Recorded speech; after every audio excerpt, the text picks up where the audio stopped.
This one's from when I was a kid. It's not something I talk about much or even think about really. Whenever I do, it gives me an icky feeling inside. Hard to describe. Maybe writing it down will give me some measure of release or whatever, but who knows. I went to a boarding school out in the suburbs. I was there starting in 8th grade, and I ended up staying through most of high school. I shared a room with this kid named Weston. We weren't close at first, just kind of thrown together like everyone else, but over time we got used to each other. The room itself was basic, 2 beds, 2 desks, and a tiny shared closet. After a few weeks, I started picking up on some weird stuff about Weston. For starters, he gave me a list of items I wasn't allowed to bring back to the room, completely out of the blue too, like he just walked up to me with a folded piece of paper, as if it were some customary thing to be expected of a roommate. As if that wasn't strange enough, the list itself was even stranger. There were a bunch of random things on it that didn't even remotely make sense. I can't remember all of it, but apparently I wasn't allowed to bring frogs into the room, as if I ever had any intention of doing that. I didn't even know where anyone would even find a frog, let alone why they would bring it into their room. But the strangest thing on the list by far was salt. You don't eat salt, so I couldn't imagine why he'd feel the need to tell me that. What, did he think I'd just bring a salt shaker to the room for no reason? That was absurd. Plus, it was frowned upon to bring any food items back to your dorm, which added to the mystery. And beyond that, what kind of problem could salt even pose in the first place? As far as I knew, salt allergies weren't a thing, so I couldn't imagine what he was trying to avoid with that one. It was just bizarre, especially because of how serious he was about it. You might be thinking it was his form of a joke, but I'm telling you, this kid did not know what humor was. He also had this habit of muttering to himself, not just occasionally, like full-on whispering under his breath, especially at night when the lights were off. I'd catch little pieces of it sometimes, like he was talking to someone, but there was never anyone else in the room. It was really freaky at first, especially when he accidentally woke me up while doing it.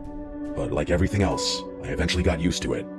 He also kept this little notebook, which wasn't anything crazy until I realized what was in it. The way he never let anyone see it made me think it was something embarrassing or personal, but I was wrong. I knew for a fact that he kept it buried under his mattress, and my curiosity swelled over this time, ultimately getting the better of me. One day when he was out of the room, I felt around under his mattress until I found it. The vast majority of it was empty, but there were a few pages that had writing on them. It took me all of 2 seconds to realize what I was looking at. It was a long list of names, and a bunch were scratched out. I read through it and realized that a bunch of the names were kids I knew from school. I frantically scanned it for my name, and I was horrified to actually find it in there, on one of the last pages. It wasn't crossed out, which I figured was a good thing, but I had no idea what any of it meant. There wasn't anything else in there though, just the names, most of which were not crossed out. I tried deciphering it, but there was nothing special about the list. As I was putting it back, I couldn't help but wonder why someone would be so secretive over something so harmless. Were it not for the way Weston protected that thing with his life, I probably would have brushed it off as a list of people he didn't like at school or something. But for whatever reason, seeing that list gave me this really sick feeling inside, like Weston was more than just a socially awkward kid. For weeks after that, I was extremely paranoid that he somehow knew what I had done, and I started worrying that he was going to do something to me. We didn't interact much to begin with, but I could have sworn I caught him glaring at me much more often than he ever had. This unexplainable sense of fear started hanging over me, and I gradually spent more and more time outside my dorm. I had a decent amount of friends, and it got to a point where I was spending more time in my friends' dorms than my own. Then one night, something happened that made all my paranoia feel justified. I woke up randomly in the middle of the night. I had no idea what time it was, but it was pitch black outside, and I couldn't see anything. At first, I thought I had woken up to Weston's muttering again, but as my eyes adjusted to the darkness, I realized the reality was much worse. Weston wasn't muttering. That's because instead, he was literally towering over my bed, just standing there in the dark, smiling. His hands were slightly raised, like he was about to do something, but had frozen mid-motion. I screamed. I couldn't help myself, and I sat up in the bed. Despite my outburst, he didn't stop smiling. He didn't even flinch at my scream. He just kept looking down at me, without even altering his stance. The shock of having been woken up like that was one thing, but the way he didn't even react made it even scarier. When I finally demanded to know what he was doing, he just said I'd been talking in my sleep, like that shell of a response somehow explained everything, like it was totally normal to be standing over someone's bed at 2 in the morning. I didn't know what to say. I was still partly in shock, and the way he kept smiling, even after explaining himself, discouraged me from asking any more questions. He went back to his bed without another word. I stayed awake the rest of the night, and not by choice. The next morning, I tried bringing it up. I felt more comfortable and honestly more safe asking him about it now that there was daylight in the room, but he acted confused, like he genuinely didn't know what I was talking about. Not in an angry way either, more in like an okay man, whatever you say kind of way, like he thought I was making it up as some kind of joke. I couldn't decide whether he was just a really good liar, or whether he truly didn't remember the incident. I couldn't decide which was worse. After that, my fear only got worse, and not just of Weston. It's hard to explain, but I started being afraid of the room itself, like his presence had infected it somehow. Even when he wasn't there, I felt uncomfortable in my own dorm. Things only got worse. About a week later, I came back to the room one night to find a small garden snake on my bed. I'm not kidding, there was a live snake on my bed. I again screamed and looked over at Weston, who was just sitting there at his desk with this blank expression on his face. He actually apologized this time and said that it was just meant to be a harmless prank, but I didn't take it that way. When I asked where he'd even gotten a snake in the first place, he looked at me all confused and said something I will never forget. He said, "What do you mean? They're everywhere." I didn't know what to say to that. I was worried that if I said the wrong thing, he might actually try to hurt me. I had never seen a single snake on campus, but we were surrounded by woods, so maybe he was right. But what really freaked me out was when he opened this jar on his desk, and the snake just slithered right in, all on its own, like it wanted to be captured. I didn't understand how a wild animal would just do that. The whole thing, from finding the snake to his creepy response, to the way it behaved, was freaky. Freakier than I'm describing it. I didn't report it. My young and naive self just couldn't get over what Weston would do if I got him in trouble. That's the thing you have to remember. I was just so young. I was 13. I wasn't old enough to know how to deal with the situation. The breaking point came from a few nights later. It started with what I thought was a nightmare. I was in sleep paralysis, totally unable to move, and there was this dark mass swirling around the ceiling. It was kind of like a blob and kind of like a cloud, and it was pulsing like it was alive, or at least breathing. It kept shifting and moving, and I could only watch as it started descending toward my bed. Then this claw, or something like a claw, emerged from the mass and started scratching at my bed frame, and then it started reaching for me. But before it could grab me, it suddenly recoiled, like something had burned it or scared it off. And then it went completely crazy. It started flying around the room really fast, like it was angry or wounded. It knocked a bunch of stuff off our desks and rummaged through our closet, and in one abrupt motion, it flew towards the window and smashed right through it, disappearing into the darkness outside. The second I heard the shattering glass, my eyes snapped open. Only my neck was already pointed in the direction of the window, like I had been facing that way the whole time. And all at once, I realized why that was so terrifying. The window was actually shattered. What's worse was that there were shards of glass falling to the floor in real time, like it had just been broken moments ago. The rest of the room looked identical to what the scene in my dream had looked like. It was a perfect one-to-one match. Despite being confident that I was now awake, I still couldn't move, but it was the most terrifying moment of my life. I tore my eyes away from the window and realized there were long scratches in my bed frame, in the exact spot that claw in my dream had scraped. The fear didn't go away, but the paralysis did. As soon as I could move again, my first thought was that Weston had done it somehow. I went to his bed, but he was fast asleep. He was even snoring, but I wasn't going to let him fool me again. I started shaking him, knowing he was faking it, but he didn't wake up. I kept shaking him, and the longer he stayed asleep, the more desperately I wished he'd wake up. It was such a nasty feeling. I was both deathly terrified of him, and deathly terrified of what it would mean if he hadn't been behind the whole thing. If my nightmare hadn't been a nightmare. The moment I started thinking about that possibility, I started shaking. I wanted to be able to blame him for what had happened, or at least have some other person to make me feel less lonely and afraid, but he didn't wake up. It was too much for me to handle. I went back to my bed, curled up in a ball, and started crying. I didn't know what else to do. The broken window was real, the ransacked room was real, the scratches in the bed frame were real. A few minutes later, Weston finally woke up. He seemed genuinely shocked at the state of the room. I thought that meant we were in it together, but no. Instead, he accused me of having gone through his stuff, and we got into a screaming match. I couldn't believe he was trying to blame the whole thing on me when he was the psychotic one. He started hissing at me like a cat, and then he started yelling in a foreign language, one I had never heard before. It was not normal. Normal people don't do that. I felt like he was about to attack me. Things get kind of blurry after that. The RA showed up at our door, probably because of all the noise, and he escorted both of us out. I ended up sleeping in a vacant room that night. When I woke up the next morning, I was freezing. It took me a few seconds to realize why. The window in that room was wide open, even though I definitely remember it being closed. No one else was supposed to be in there. That was the nail in the coffin. My brain was already working on a rational explanation for what had happened the night before, but seeing that open window destroyed it all. One of the RAs told me to go get my things from my old room. When I got there, all of Weston's stuff was already gone. He must have cleared it out earlier that morning. Nobody told me what was going on. The administration just moved me to a different room with a different roommate. When I asked about Weston, they said he was no longer my concern. I never saw him again. Honestly, I don't remember much about the remainder of my time at that school. I think my brain just shut everything down and locked everything out as a last resort or some kind of coping mechanism. I don't think I'll ever know what was wrong with that kid Weston, but I don't care. I've thought of every possible explanation for what happened that night, and none of them make any sense. The window was broken from the inside. Anything that might have smashed it from the outside would have been lying on the floor. And I have trouble convincing myself that it was Weston. Not only because of how heavily he had been sleeping, but also because of how quickly I had woken up after the nightmare. I would have seen him rushing back to his bed. Something abnormal happened that night, and it terrifies me to think that I might have witnessed it, that my nightmare hadn't been a nightmare.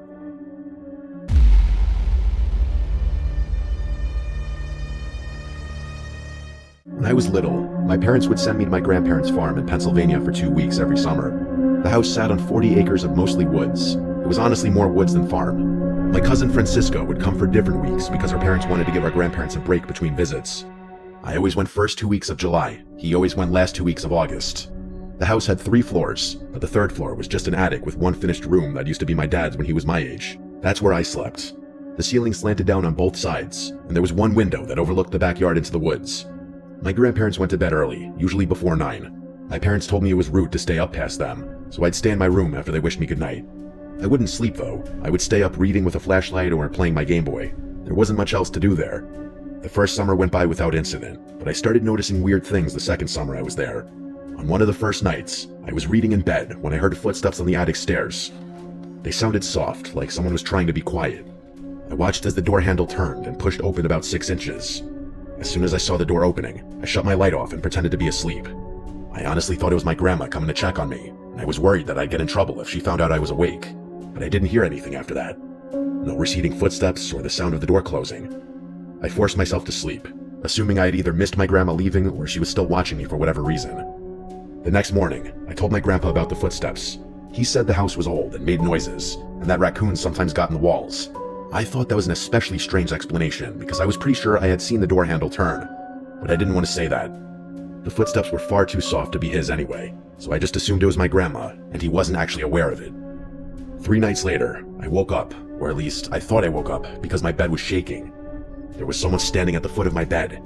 It was dark, but I could see their outline.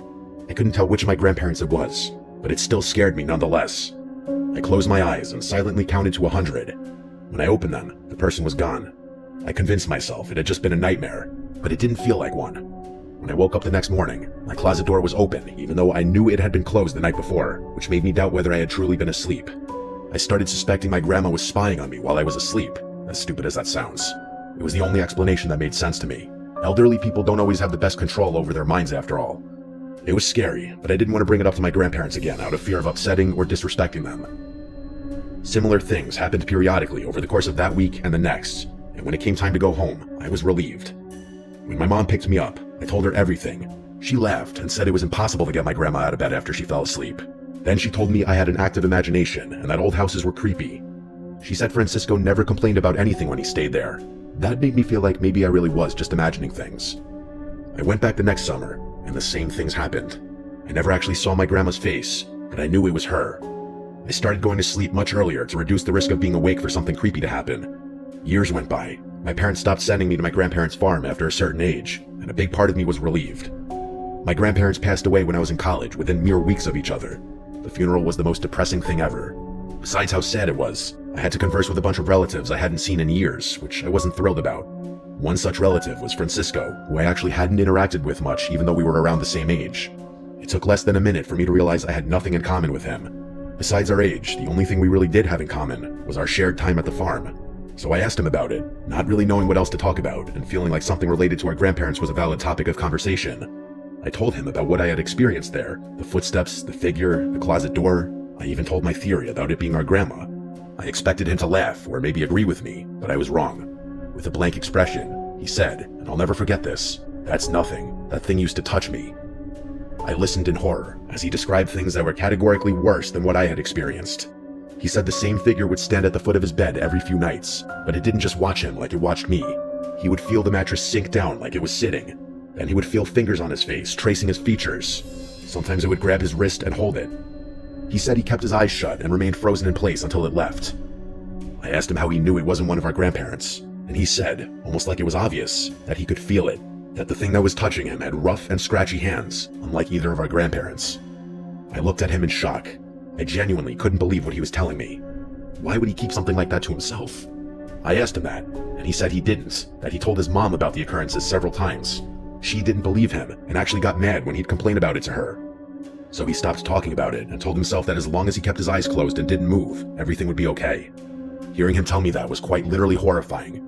Not only did it confirm everything I myself had been experiencing, but it made things so much worse. Francisco and I stopped talking about it after that, and I could tell both of us just wanted to forget about the shared nightmare and leave it in the past with the rest of our childhood.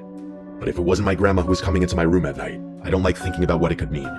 The way Francisco described it as a thing is something that still freaks me out, but is it any better thinking about how it might have been a human being? That would mean there was a person my grandparents didn't know about living in their house for years. I don't know which is worse. When I was 9 years old, I lived with my parents in a narrow townhouse squeezed between two identical buildings. My bedroom was on the 3rd floor with a window that looked directly into the house behind ours. The houses were so close that I could see straight into the room across from mine, which was maybe 20 feet away at most. For the longest time, there was never anyone in the window, but I used to look through it every so often out of curiosity anyway. One day, there actually was someone in the window. It was a girl. She looked to be about my age with dark hair and a ponytail. The other thing I remember about her was that she was wearing a yellow sweater. She waved at me and I waved back, then she stepped out of the frame of the window. After that, we would wave every day after I got home from school. She was always there at 3:30, like she was waiting, and she always wore the same yellow sweater. We played games through the windows. She would hold up drawings, and I would guess what they were. I would show her my homework, and she would give me a thumbs up or thumbs down. On warm days, I would open my window and try talking to her, but she never opened hers.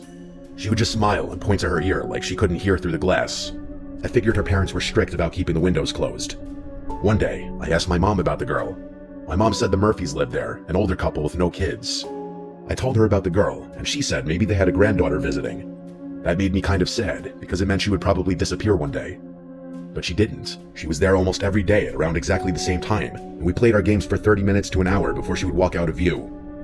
A few weeks later, I woke up around 2 a.m. to tapping. I walked over to my window and realized it was the girl. She was at her window, which was strange because I had never seen her at any time other than right after school. She wasn't smiling like she normally was. She pointed down at something I couldn't see and put her hands together like she was begging. I didn't know what she wanted, but it started to scare me, so I crawled back into bed. The tapping continued for a few more minutes, and then stopped. She wasn't at the window for 3 days after that. I started thinking I had upset her by ignoring her that night. But then on the 4th night, the tapping woke me again. This time she was pressing both hands against the glass. Her mouth was moving like she was saying something, but I wasn't able to hear her since her window was closed. Her breath fogged up the window, which was strange because it was the middle of May and warm. She kept mouthing the same words. It honestly looked like she was saying, "Help me." Then she stepped back, and I saw something that made me freak out. There was a dark stain on her yellow sweater, like a blotch of paint or mud. I ran to my parents' room, almost crying. My dad ran to my room and looked out my window, but the light was off and the girl wasn't in the window anymore. My parents convinced me it was just a nightmare and told me to go back to sleep. The next afternoon, after the girl didn't show up in the window, I climbed our back fence and saw Mrs. Murphy in her garden. I smiled and waved, and she looked happy to see me, even though we had never met. I asked her about the girl in the 3rd floor room. She stopped smiling, set down her watering can, and walked a little closer to the fence. The way she stopped smiling so abruptly kind of scared me. She asked how long I had been seeing her. I told her a few weeks. She asked what this little girl looked like, and I described her dark hair and yellow sweater, and how she never opened her window. Then Miss Murphy told me to go back inside. I thought I was in trouble. Things changed a lot after that day. I was pretty sure Mrs. Murphy called my mom, which made me think I was in trouble even more. My parents moved my bed to the opposite wall that same night. They hung thick curtains over my window, the heavy kind that blocked all the light. When I asked why, they said it was to help me sleep better, but I knew something was wrong. The next day, on the way home from school, my mom told me I couldn't play the waving game anymore. When I asked why, she just said I was too old for imaginary friends. I told her she wasn't imaginary, that I had seen her for months. My mom just repeated that I couldn't go to the window anymore. I was so confused and honestly hurt. No one would explain anything to me. My friend was gone. She never appeared in the window again. My parents acted like I had done something wrong by seeing her.